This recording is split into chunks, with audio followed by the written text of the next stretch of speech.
Yo, what's going on, YouTube? And welcome back to Goal Line Hockey. It's your boy Kevin Forte, and today, um, this is kind of a just off the cuff video. So, if you're new to the channel, of course, welcome here to Goal Line Hockey. And if you're one of the veterans, the wily veterans here at the community, obviously welcome back. But today is going to be a little bit different. We're going to talk about myself personally a little bit. And, the channel has hit 3,000 subscribers. Hopefully by the time this video is up. We're at the moment of making the video 2,999. And this year, which is 2023, is going to be 3 years that I've had this YouTube channel. Actually, 4. This is going to be the 4th year that I've had this YouTube channel. And the channel started back in 2019, and it's really incredible how much growth. I remember it was, I think, September of 2020 that I hit 1,000 subscribers, and it really, at the time meant a lot. Obviously, it was just a big milestone in general, personally, hitting 1,000, and it also, around that time, I became monetized on YouTube a little bit after that in fall of 2020. And, I always saw, like, making money on YouTube as sort of a side thing, and it's kind of went that way, but it's one of those things that I've really just enjoyed making the content and having the conversations with you guys about stuff that I already watch. I love watching hockey. I've been watching hockey since, 4 or 5 years old. I've been watching hockey since, I think my first game was my first birthday, which I don't even remember, at Nassau Coliseum, home of the Islanders at the time. But, it's been one of those things where this channel was just, it was never really about the money. It was just because I enjoy talking about hockey. And, you guys actually give me a ton of information that I don't even know in the comments section. And that's something that really, goes a long way.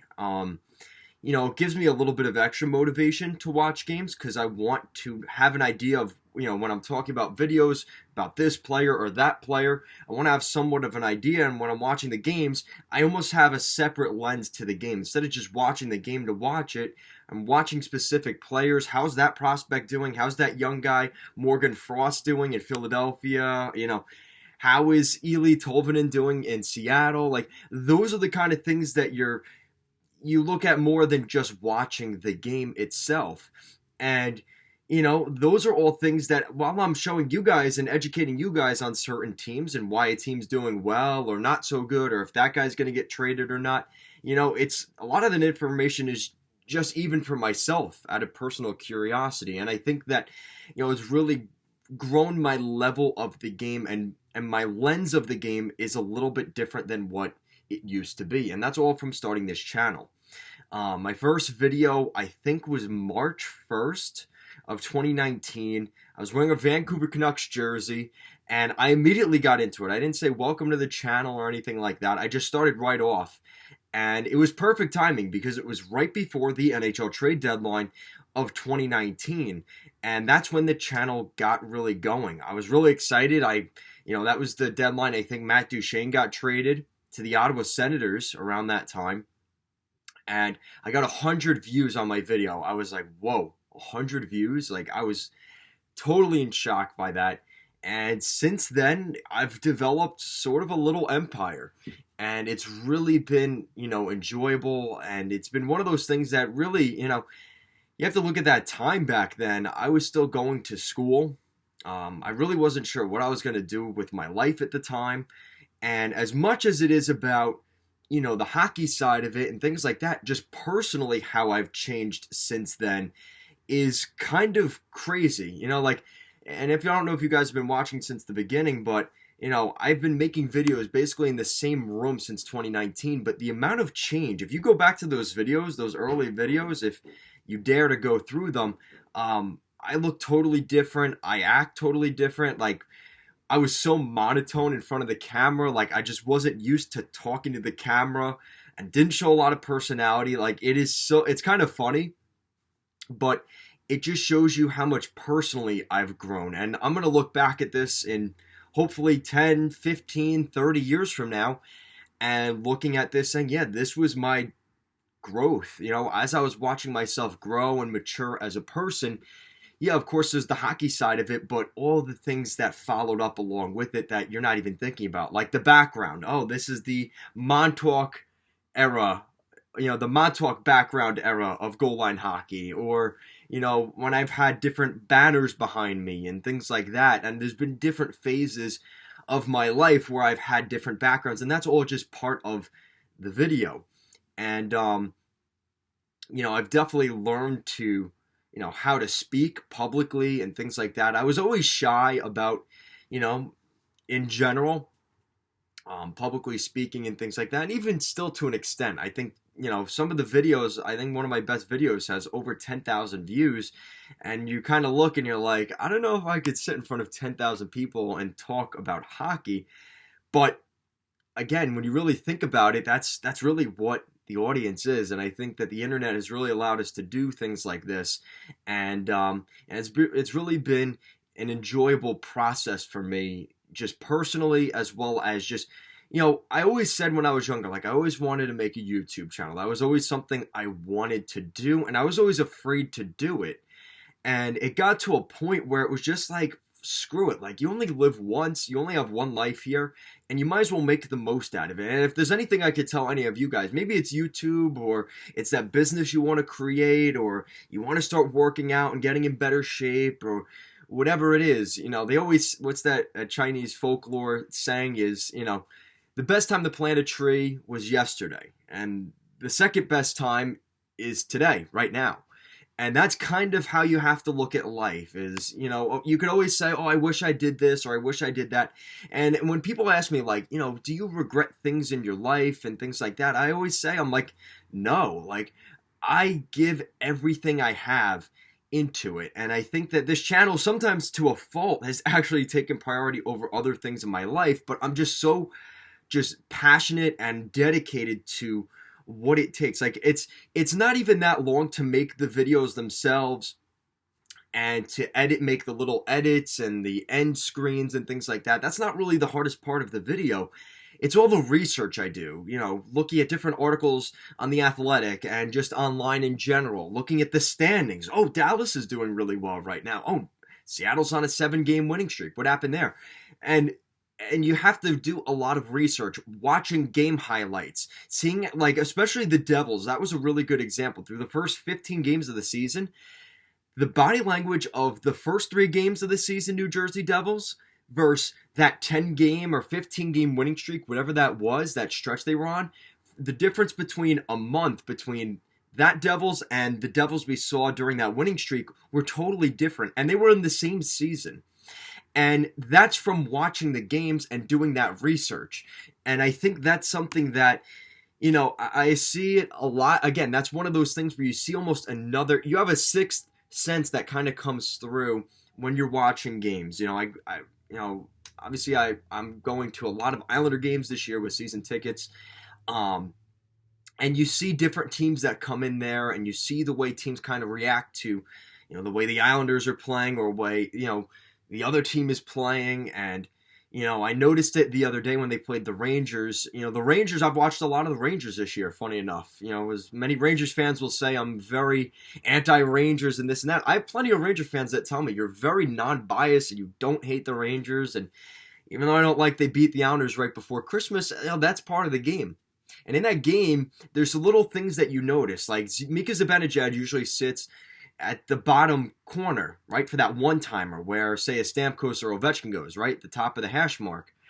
That's usually his spot, Zibanejad, on the power play. And then the Islanders kind of adjusted to that. They had 2 guys on Mika Zibanejad pretty much the entire power play, and the Rangers couldn't get anything going. So what did Gallant do? Well, he started putting Zibanejad, and because he had 2 players following him, he put him at the point. So now you've got 2 guys at the point on Zibanejad and Panarin in the lower slot where Zibanejad would have been. So the in-game adjustments, when you're watching the game, you're not thinking anything of it.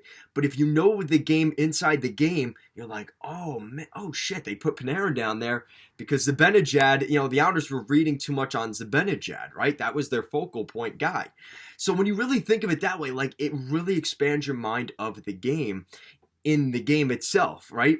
It's kind of that chess match. If they do this, we're going to answer with that. And it's those in-game adjustments that separate the good coaches from the great coaches. And, again, this is all just kind of going off of what I've seen and what I, see on a regular basis watching the games. But it really is incredible when you get that sixth or seventh sense for the game. It makes the game so much more interesting.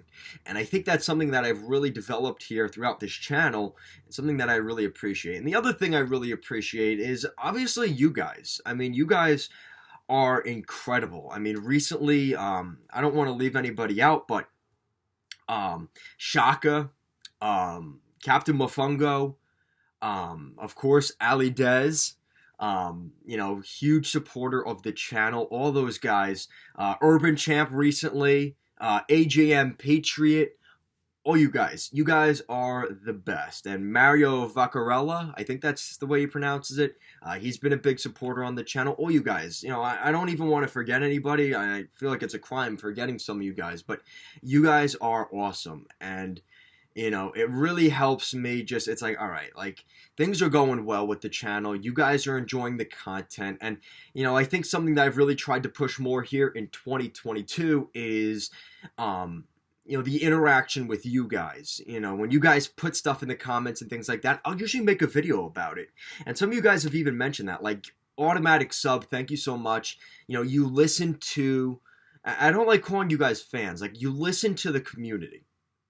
I think that's something that, I think not that a lot of people, not that content creators don't listen to the fan base, but I think because we are such a small community still, and I hope that it continues that way as we get bigger, but I think as the community is still so small, there's a lot of room for me to individually point you guys out, and I hope that that doesn't go away as we get bigger here. But if you aren't subscribed to the channel, please subscribe. That goes a long way. It really helps grow the channel and, get more reach out there. At the end of this year, it kind of got slow. I don't like saying numbers, but I ended up making $300 in a month on YouTube, and that was July during free agency and the draft and things like that. Geez, hopefully it stays. I don't know if it will. Let's take a look. Come on.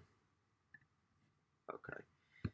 Yeah, I ended up making over $300 on YouTube in 1 month, and that's something that I've never had before.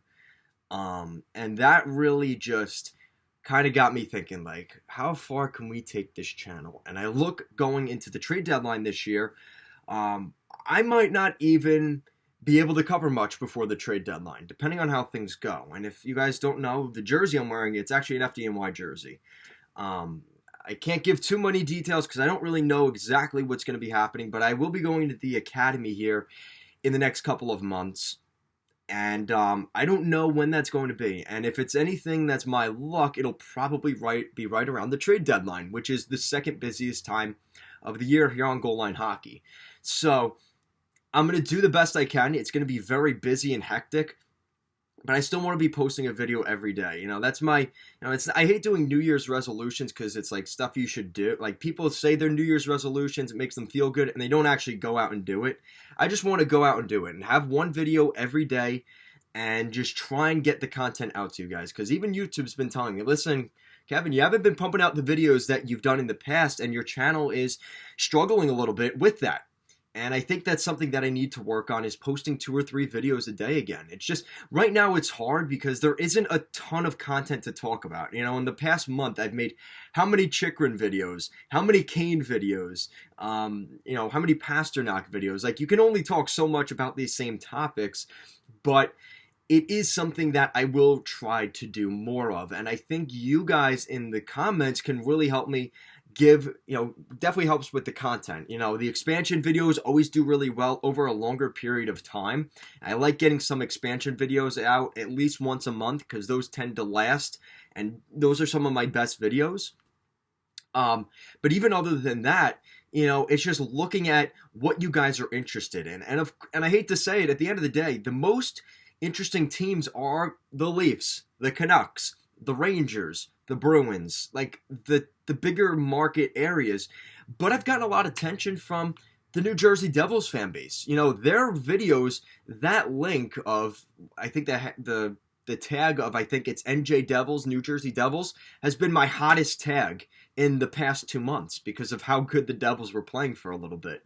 So, you know, that's kind of how things go. And that's considered a smaller market. So when you really look at how the channel has evolved and things like that, I think that one thing we want to continue is just consistently putting out content for you guys to have and to keep watching, because that really goes a long way. And I know you guys are busy. Everybody's got busy lives. But I do really, that just makes me appreciate it that much more when you guys do watch the videos. And it's something that means a lot to me. And I definitely don't take that lightly. And, you know, maybe I don't make that $300 every month on YouTube like I did in July. But it's something that means a lot just to be talking to you guys and just talking about hockey, you know. I've tried doing the you know, the college football channels and things like that, and it just hasn't resonated with me, and I haven't been motivated to do it in the way that this goal line hockey thing has gone. Like, I've just been so motivated to do the goal line hockey and just kind of just stick to that one horse and just really pound the pavement hard on this one channel and make it something really special. And I think that I'm going to continue to do that as best as I can going into 2023. You know, some of the things I've talked about, it just, things never go the way you want them to. And that's why I hate talking about things like, oh, I'm going to do this and that, and then I don't end up doing it the way I want to. And that's kind of a frustrating thing. I wanted to do power rankings this year. I wanted to do more live streaming during games and stuff like that. It just hasn't happened. And the good news is I'm getting a new computer here in the next couple of weeks, and I'll be able to live stream on that computer. And I want to do that with you guys because that's something that I really want to do. I know YouTube's pushing the live streaming more, the YouTube clip videos, trying to, you know, kind of attack that. All those things are things that I'm looking to do here in 2023. I'm even trying a new film editing software. Usually I use iMovie. I might be looking to upgrade in that regard as well. Maybe trying a different type of video editing processor. So we'll see how that goes. But of course, you guys, I do want to say thank you very much. Hopefully we hit 3,000 here soon by the time this video goes up. But I appreciate your guys' support as always. And like I said, it's been almost 4 years. We're going to be celebrating 4 years at Goal Line Hockey. And cheers to many more years, because I really do enjoy this channel. And I know you guys do for the most part as well. Of course, there's always the criticism. But listen, some of it is, you know, well-received criticism. And I do consider that as well. I don't just brush it off like, oh, they're just haters. I do listen to it. And, you know, I don't take it personally, but I do look at it and say, okay, that's something I can look at. And that's something that I look to continue to prove on every single day. So, guys, thank you so much for watching this video. I really appreciate the support as always. And hopefully we'll be back. Cheers to 5,000, hopefully, in the next couple of months, maybe a couple of years. We'll see what happens. But thank you guys so much for watching, and I will see you again next time.